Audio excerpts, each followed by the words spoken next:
Well, thank you for joining us. My name is Andrew Dragos, and I'm joined today in canonical order by Dr. Bill Arnold, who is Professor of Old Testament at Asbury Theological Seminary, and by Dr. Ben Witherington, who is Professor of New Testament at Asbury Theological Seminary. Thank you so much for joining us. Sure. Pleasure. And what we want to talk about today is Scripture, or the Bible, really. What maybe some of its history has been and what its function is in the church. And so let's maybe start with the Bible itself. Today we have leather-bound Bibles, we have study Bibles, life application Bibles that we can open and perhaps sit on a table. But what was the Bible like in the first century, if it's even appropriate to use that term? What would Jesus' Bible have looked like? Let's perhaps start with Bill. Well, this is really Ben's area, but I'll just serve that up by saying, it was mostly the Septuagint, and the first Christians were using the Septuagint in worship. Before them, the Jews in their synagogues were using it, so that the Scripture was primarily a means of grace in their worship, which fits beautifully with the way we Wesleyans think about the Bible as a means of grace. But I'm sure we'll say more about that. You want to talk more about the first century? Sure. There is a big discussion, especially because of the Dead Sea community, the Qumran community, about what form of the Old Testament did the earliest Christians really know, or did Jesus know? Was it in Hebrew? Was it in some kind of Aramaic translation?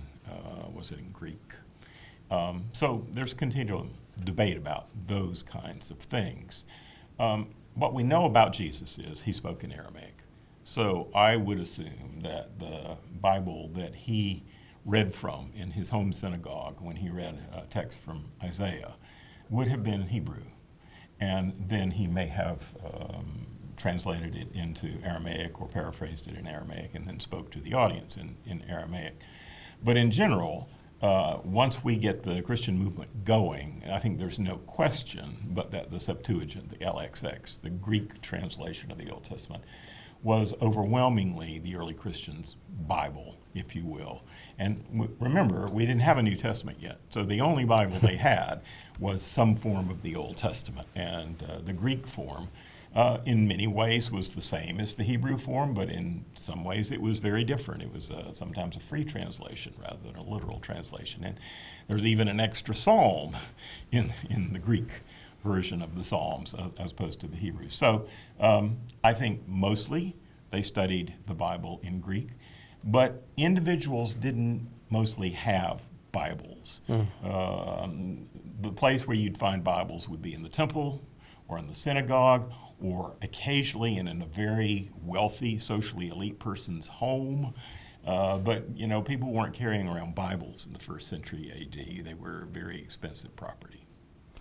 Don't you think there's also one interesting thing about that is the possibility that Paul was doing his own translation in a few places? I mean, sometimes in the New Testament it's clearly quoting from the Septuagint, the Greek, and then at other times, especially Paul, it seems that he's maybe doing his own translation into Greek, so that he might have been working from the original Hebrew. Yeah, I think that's right, and I think it's possible there were some others who did that as well in the New Testament. But yeah, I think that's right. So what we have is a kind of fluid situation here.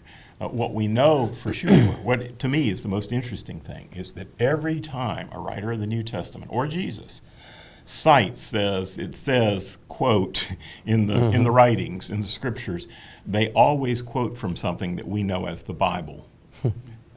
We know as the Old Testament. There's only one possible exception to that in Jude, where he quotes from 1st Enoch, which is an early Jewish book that's not in the canon, but he doesn't even use the same formula. He says, as the prophet Enoch says, which is different from it is written in the scriptures. So to me, it seemed clear enough that the early Christians' Bible is the Bible we know from the Old Testament, plus probably nothing.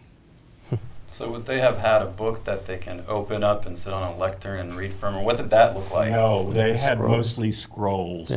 Yeah.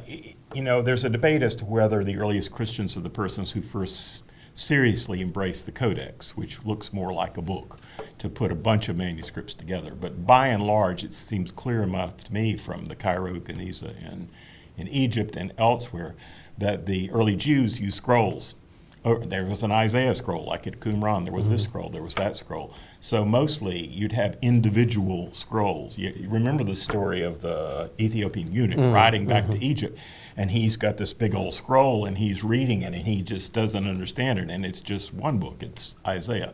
So no, they were not carrying around 67 books in scroll form, 67 little scrolls. They would be lucky to have one or two.